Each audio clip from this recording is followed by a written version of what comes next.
Olá meus amigos, bem-vindos a mais uma edição do InfoStorm e o assunto de hoje é o DPM Deserto Britânico. Foi só no final dos anos 80 quando o Ministério da Defesa britânico decidiu pela criação de um novo projeto e desenvolvimento, seguindo o acirramento dos conflitos no Oriente Médio, assim como a modernização de uniformes americana, decidiram por bem criar um uniforme adequado, não só para as questões de mimetismo, mas também as temperaturas e o desconforto do deserto. Então lá por volta de 88, 89, surge o primeiro padrão de DPM britânico de deserto, e ele é criado numa versão de 4 cores. Porém, esse é um uniforme que infelizmente nunca tivemos acesso, são raríssimos e na sequência eu vou contar por quê. Essa versão ela foi criada em 4 cores, o tecido numa base de cor areia, com pinceladas em tons caqui e pinceladas em 2 tonalidades de marrom claro e marrom escuro. No momento em que esse uniforme ficou pronto, ainda não existia uma utilização prática para esse material, e os britânicos acabaram vendendo ou distribuindo parte desse projeto dos uniformes prontos para países ali da região do Golfo Pérsico, principalmente o Iraque. Quando esse uniforme ficou pronto, era ali final da guerra Irã-Iraque, que foi de 1980 até 88. A Inglaterra, nesse conflito, eles estavam na aliança que apoiava o Saddam Hussein, não com tropas, com empenho bélico, porém eles financiavam a campanha do Iraque. Avançando já para o segundo semestre, em agosto, Saddam resolve invadir o Kuwait. E os britânicos se viam numa necessidade de ter um uniforme adequado para participar do eixo contra o Saddam, dessa vez, em favor do Kuwait. Porém, o que eles tinham bastante material deserto DPM em 4 cores em estoque. Só que esse padrão ele estava muito difundido já dentro do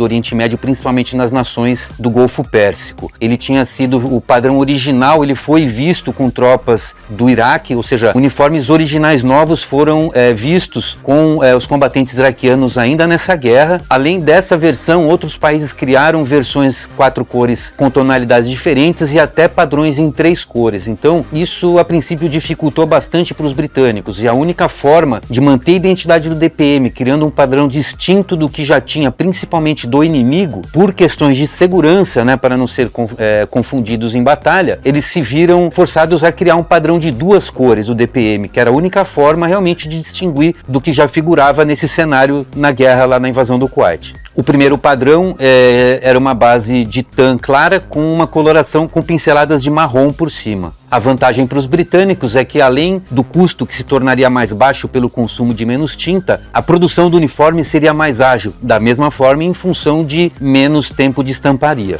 Para não dizer que os britânicos não utilizaram o padrão de 4 cores, existem registros de tropas de forças especiais utilizando esses uniformes de 4 cores nos anos 80, em torno de 1985, no meio oeste também. Enfim, a guerra começa, de 90 para 91 é criado, lançado e distribuído o primeiro padrão. Essa primeira versão ela foi criada com uma densa concentração de marrom médio em cima de um fundo areia, tan. É exatamente esta versão aqui. Ainda dentro dessas versões, o contrato também ele foi distribuído entre empresas, porque não era possível uma só dar conta daquele volume de produção, e aqui é bem possível ver divergências de cores entre uniformes da linha desse primeiro padrão, da primeira série do DPM Pattern. Então você vê aqui uma coloração bem mais escura. Outro ponto interessante que a gente comentou no vídeo do DPM de selva, um dos grandes fatores que facilita a distinção desses uniformes são os insumos. Quando eu falo em matéria-prima, eu falo de tecido. Quando eu falo de insumo, são os itens auxiliares, como botões, zíperes, cadarços, linha, esse tipo de produto. Então fica bem distinto do que é usado atualmente. São botões com características mais antigas e eles apresentam não só a variação de cores na camuflagem, porém a distinção do botão também.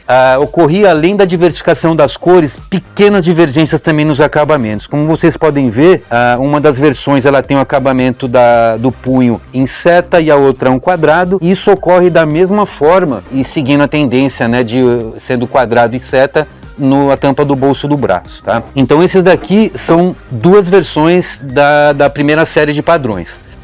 Eles aqui eram chamados como dense pattern, porque aqui você vê a concentração densa das manchas em cima do fundo claro. E ainda em 91 é lançado o segundo padrão, uma versão onde a camuflagem era mais esparsa, ou seja, menos densidade na coloração marrom e se via muito mais o fundo areia. Infelizmente a gente não tem o produto para ilustrar, fica ilustrado por fora. Existem variações ou então controvérsias que dizem que esse padrão ele não foi propositalmente desenvolvido como um padrão mais esparso, e sim, algumas empresas na correria da produção, porque assim como o americano foi em cima da hora, o britânico também estava em cima da hora, algumas empresas pegaram apenas o frame do padrão 4 cores, tiraram as 2 cores adicionais e utilizaram o que sobrou sem fazer a redistribuição. Então dessa forma, acabou que em algumas áreas do tecido realmente faltaram coloração. O segundo padrão ele foi inserido no final de 91, já com a guerra terminada, e ele veio sendo utilizado até 1994, quando, seguindo a tendência da reforma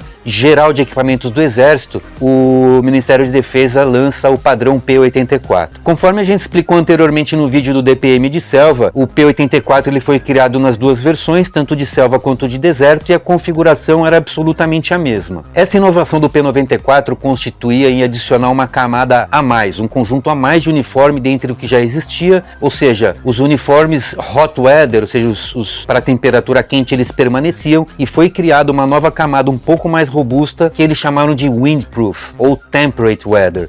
Esse daqui é o smock, parte de cima desse novo traje que passou a compor aí o sistema P94. Então, produzido no material windproof, ele conferia ao soldado uma proteção maior, em geral, para noturno, onde a temperatura do deserto costuma cair bastante, tá? Esse projeto P94, ele não durou muito tempo. Ele foi um projeto de reforma geral de equipamentos de combate, que incluía tudo, inclusive os uniformes, só que logo em 95, eles entraram com uma inovação na parte de uniformes, que foi o sistema Soldier 95 Clothing System, ou seja, uniformização Soldado 95. O Soldier 95 ele foi produzido da mesma forma dos primeiros camuflados, das primeiras versões, numa impressão bastante densa, ou seja, muitas formas nas cores escuras, tá? Mantém-se essas novas camadas windproof, ou seja, o uniforme temperate, porém numa versão um pouco mais ventilada, um pouco mais leve, e cria-se uma camada hot weather, ou seja, o uniforme tropical um pouco mais leve. Então o que acontece? O tecido fica mais fino, ele acaba perdendo a parte do zíper, essa forração interna, surgindo um uniforme bem mais leve. Existe também já uma modernização dos insumos, ou seja, os botões já passam seus Canadian buttons, que eles são fixados não com uma costura e sim com uma tira de tecido, o que transforma a fixação dele muito mais robusta, evitando a perda de botões aí durante a utilização. Ocorre também os epaulets, onde eram colocados as patentes, eles deixam de existir nessa versão e passam a figurar no peito, assim como tem sido tendência até dentro de outras forças armadas, como Estados Unidos, França. A novidade é que passa a fazer parte desse sistema uma jaqueta, uma peça intermediária entre o temperate e o hot weather, que seria essa peça aqui. Ele é mais conhecido como AirTex, não como Ripstop, porque provavelmente Ripstop é uma marca registrada americana e o produto é britânico, então ele é conhecido como AirTex.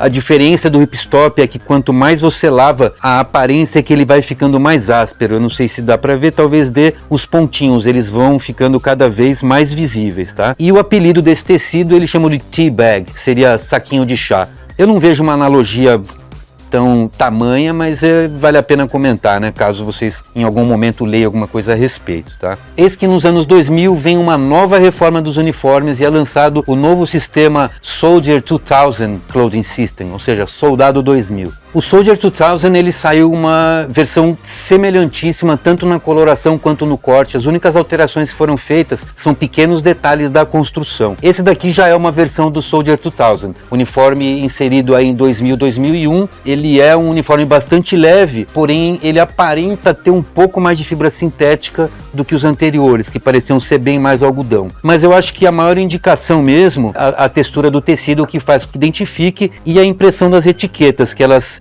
se transformam de padrão. Então o Soldier 2000 ele é uma pequena atualização no corte, ou seja, mínimas mudanças realmente na estrutura dos uniformes. Bom, vale apresentar também algumas variantes que foram feitas aí para branches diferentes. Esse daqui é bem possível, bem fácil de identificar uma diversificação nas cores. Ele está impresso em tecido aramida. Esse daqui em geral para tripulação de tanques ou de aeronaves ou pessoal de solo. Ele é aramida flame resistant. E seguindo também a linha de modernização de uniformes, eles criam a Combat Shirt. O corte parecido com o padrão americano, porém ela não é tão agarrada, ela é bem mais simples e diferente das do exército americano e semelhante à dos fuzileiros, ela tem esse zíper no pescoço, que dá um conforto bem maior do que a americana mesmo, conceito fechado.